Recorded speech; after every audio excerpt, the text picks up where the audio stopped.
Hello everyone, देखा आज की वीडियो में हम लोग गुणनखंडों की संख्या, अगर किसी भी संख्या का गुणनखंड ज्ञात करना हो तो उसको हम लोग कैसे ज्ञात करेंगे।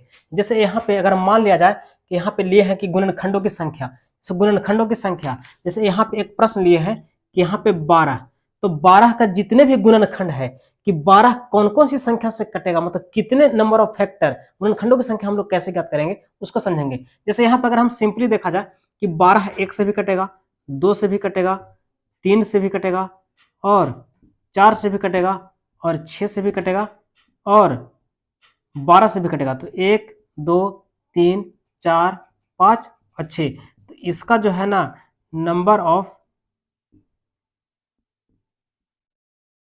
ऑफ फैक्टर, इसका गुणनखंडों की संख्या कितना हो गया 6। लेकिन इसी प्रकार से और बड़ा प्रश्न दिया जाए, तो उसको हम लोग गुणनखंडों की संख्या कैसे ज्ञात करेंगे। यहाँ पे टॉपिक लिया है गुणनखंडों की संख्या, नंबर ऑफ फैक्टर, गुणनखंडों की संख्या।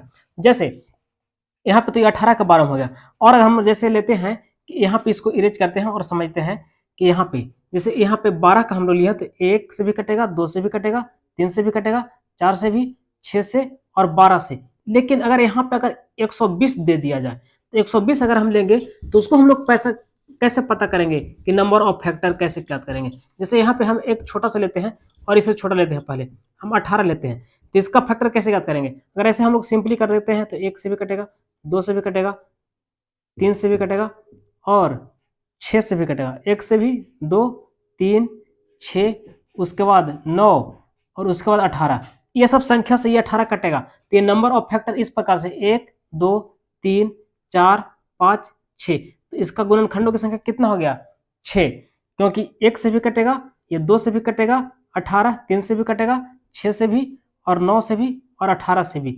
लेकिन अगर बड़ी संख्या दिया जाए, जैसे यहाँ पे भी हम बोले ना पिछले वाले प्रश्न में कि अगर यहाँ पे 120 रहता तो उसको हम लोग नंबर ऑफ फैक्टर कैसे ज्ञात करते, उसका नंबर ऑफ फैक्टर कैसे ज्ञात करते। तो यहाँ पे इस प्रकार से करते, जैसे यहाँ पे सबसे पहले तो उसका जो है ना ऐसे करते, यहाँ पे रफ में ऐसे करेंगे, 120 लेंगे और यहाँ पे 2 2 से लगाते जाएंगे, है ना, अभाज्य गुणनखंड के रूप में। तो 2 से लगाएंगे कितना बार में 60, फिर 2 से लगाएंगे तो कितना 30, फिर 2 से लगाएंगे तो कितना 15, और यहाँ पे आप 2 से नहीं कटेगा, 3 से कटेगा, 3 5 15, तो यही हो गया। अगर यहाँ पे देखिएगा तो यहाँ पे 2 कितना बार है 1 2 3, 2 के पावर 3, 3 कितना बार है 1 बार, और उसके बाद कितना 5 कितना बार है 1 बार, है ना।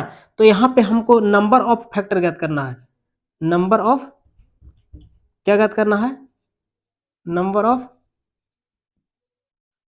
ऑफ फैक्टर, मतलब टोटल गुणनखंडों की संख्या, कुल गुणनखंडों की संख्या क्या ज्ञात करना है,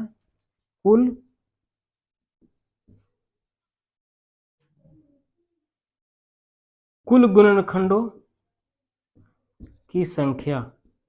तो कुल गुणनखंडों की संख्या, तो यहाँ पे क्या करना है कि पावर में एक एक जोड़ करके गुना कर देना है। तो पावर में 1 जोड़ेंगे तो कितना, तो 3 + 1 हो जाएगा और गुना, तो 1 + 1 हो जाएगा और यहाँ गुना 1 + 1।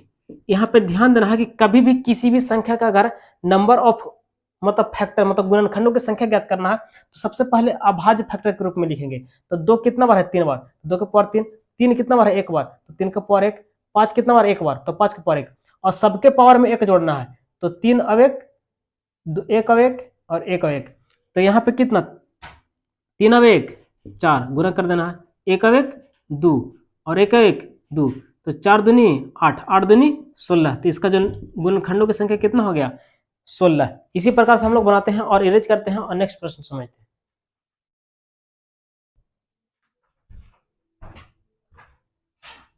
यहाँ पे देखिएगा 2 प्रश्न और लिए हैं, यहाँ पे 240 है और यहाँ पे 420, तो इसका हम लोग गुणनखंडों की संख्या कैसे ज्ञात करेंगे। तो इसके गुणनखंडों की संख्या, तो सबसे पहले क्या बताते कि यहाँ पे रफ में इस प्रकार से कीजिए। तो यहाँ पे 240 है, यहाँ पे 240 इस प्रकार से लिखिए, और यहाँ पे तो सबसे पहले 2 से लगाएंगे तो कितना बार में 120 बार में, फिर 2 से लगाएंगे तो कितना बार में 60 बार में, फिर 2 से लगाएंगे तो कितना बार में 30 बार में, फिर 2 से लगाएंगे तो कितना बार में 15 बार में। अब 2 से नहीं लगेगा 3 से, तो 3 5 15, तो सभी अभाज्य फैक्टर के रूप में कर लेना है। तो यहाँ पे इसको 240 को हम इस प्रकार से 2 से लगाएंगे तो 120, 2 से लगाएंगे तो 60, 2 से लगाएंगे तो कितना 30, और 2 से लगाएंगे तो 15 और 3 से लगाएंगे तो 5, तो यहाँ पे 2 कितना बार है 1 2 3 4, तो 2 के पावर 4। अब 3 कितना बार, तो यहाँ पे एक बार हो गया, और कितना 5 कितना बार, एक बार। तो हम बताए थे इसका नंबर ऑफ फैक्टर गुणनखंडों की संख्या ज्ञात करने के लिए पावर में एक जोड़ना है, तो पावर में एक जोड़ कर गुना कर देना है। तो 4 अब 1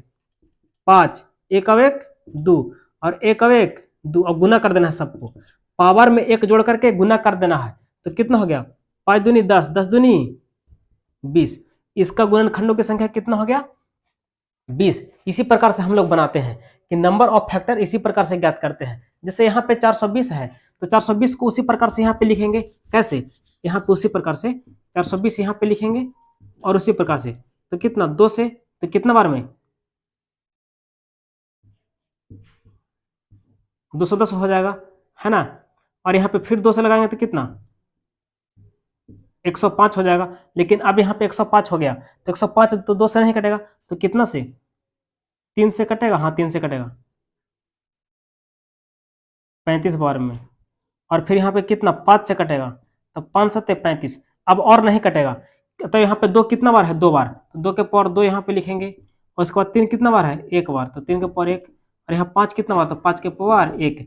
और सबके पावर में 1 जोड़ते हैं, तो 2 अब 1 3, और 1 अब 1 2, और 1 अब 1 2, मतलब पावर में 1 जोड़ कर गुना कर देना है। तो 3 दूनी 6 दूनी 3 दूनी 6 दूनी 12। तो इसका आंसर कितना हो गया 12, और इसका आंसर कितना हो गया 20। तो इसी प्रकार से हम लोग नंबर ऑफ फैक्टर ज्ञात करते हैं, मतलब गुणनखंडों की संख्या किसी भी संख्या के। और बाकी हम लोग अगले वीडियो में समझेंगे कि सम गुणनखंडों की संख्या, विषम गुणनखंडों की संख्या और अभाज्य गुणनखंडों की संख्या। यहाँ पे हम लोग समझे कि गुणनखंडों की संख्या कैसे ज्ञात करते हैं।